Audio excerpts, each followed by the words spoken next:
A campaign promise kept, and the ripple effects are real here in the heartland. President Donald Trump campaigned on a promise to remove, quote, dangerous illegal aliens in his second term. And the numbers show what's happening. The latest data from CBS News shows U.S. Immigration and Customs Enforcement, also known as ICE, is holding more than 59,000 detainees nationwide. Many of those people now face deportation, and nearly half of those do not have a criminal record. So what has that impact felt like for some of your immigrant neighbors? KCTV5 investigative reporter Samantha Boring sat down with two women who say the thought of deportation is tearing families and communities apart. This is where I grew up. Pretty sure the first thing I learned was the Pledge of Allegiance. Meet Emily and Annie. Both came to the United States when they were just kids. Now as adults, they both work and live here on visas. I don't get any benefits. We don't get any benefits. We can't apply to unemployment. Both of these women speaking up, but only if their identities remained hidden. And there's a reason for that. It feels like it's open season.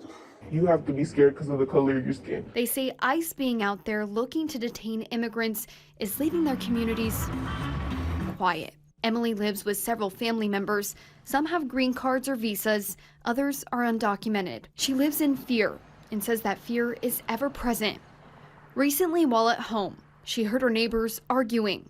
She started to do what most concerned neighbors would do, call 911, but she stopped. And that was the first time I doubted to call the police, just because of our mixed status household. She says it was fear that stopped her. It was frustrating and nerve-wracking whether I should call the cops to check on my neighbor or stay quiet.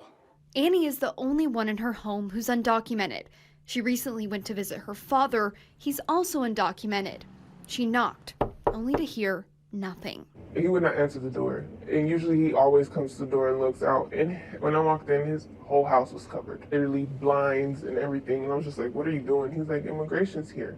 And I was just like that just broke my heart. That feeling, afraid, scared, uneasy, they say this is spreading throughout their communities. We canceled family vacations.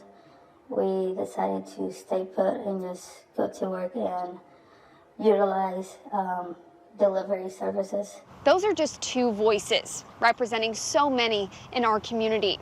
According to the Migration Policy Institute, an estimated 119,000 people who are undocumented live in Kansas and Missouri.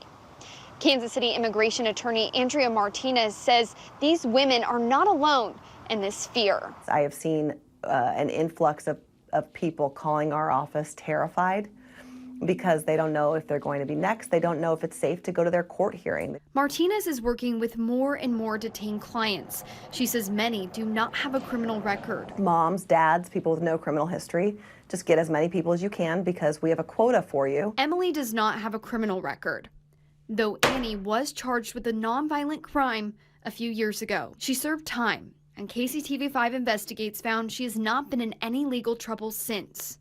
But I'm still a human being, and I learned from that. There's legal citizens who commit crimes and get another chance. What about me? Both of these women say they want to keep contributing to the communities they live in, their homes. They want to do things the right way, but then they're afraid that they're going to be penalized and detained and deported if they do what they're supposed to do, like going to an ICE check-in. Let's hope that I'm one of the survivors. Hope and heart fighting against immense fear.